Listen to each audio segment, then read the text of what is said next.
안녕하세요. 경기 남부 부동산 소식을 전해드리는 현직 공인중개사 이대표입니다.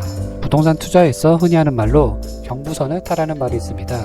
강남과 접근성이 좋고 분당과 판교를 보면 알듯 경기 남부 부동산의 호재가 꾸준하게 이어지기 때문인데요. 역시나 경부선 지하와 호재가 나오면서 인근 지역에 기대감을 키우고 있습니다. 그럼 자세한 내용을 살펴보기 전에 구독과 좋아요 눌러주세요. 얼마 전 새로운 국토교통부 장관 청문회에서 노영욱 장관 후보자가 경부고속도로 지하화에 대해 언급을 하면서 시장의 관심이 뜨겁습니다. 사실 이전부터 한남대교 남단에서 양재 IC 구간의 지하화 및 지상공원화에 대한 여론이 매우 많았습니다. 하지만 수년째 말만 있을 뿐 막대한 공사비와 공사로 인한 주변 교통 상황에 대한 악화 우려로 구체적 진행안이 나온 적은 없었는데요. 노영욱 국토교통부 장관 후보자의 입에서 경부고속도로 지하화, 그것도 양재에서 동탄까지 새로운 구간에 대한 이야기가 나온 것입니다. 일단 지금까지 알려진 안으로는 동탄에서 강남 구간에 지하 고속도로를 추가로 만드는 것과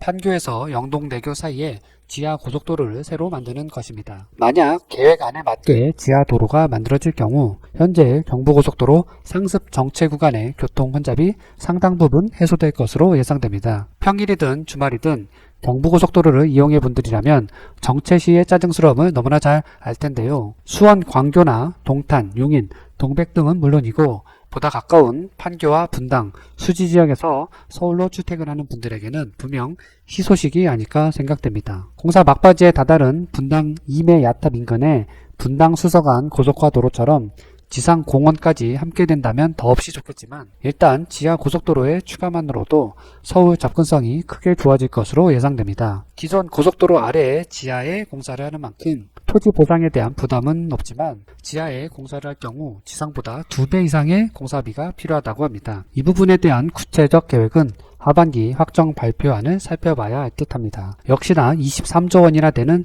재원 마련이 가장 큰 난관이 아닐까 싶습니다. 기존 경부고속도로 이외에 영동대교 라인을 따라 삼성동과 판교를 이을 새로운 지하 고속도로의 건설도 함께 계획이 된다고 합니다. 이 경우 기존 한남대교 쪽 차량의 분산 효과로 교통 체증이 크게 줄 수 있습니다. 국토교통부에서는 올 하반기에 이와 같은 경부고속도로 지하화 관련 구체적 계획을 확정한다고 합니다. 역시나 이러한 도로 개발 계획은 인근 지역의 부동산에 영향을 줄 수밖에 없습니다. 판교와 동탄이 교통의 요충지로 더욱 그 가치가 올라갈 듯 보이며 인근 지역의 교통생활 편의가 크게 좋아질 수밖에 없습니다. 분당 수지 광교는 물론이고 기흥이나 동백, 경기 광주 지역까지 경부고속도로 지하화에 긍정적 영향권에 들어간다고 생각됩니다. 특히 GTX A 노선과 연계가 되고 고속도로 IC가 함께 있는 판교, 동탄은 앞으로 발전 방향을 미리 예측하기 힘들 만큼 기대가 됩니다. 영동대교 라인과 연결되는 새로운 경부 라인의 경우 향후 동부 간선도로의 지하화가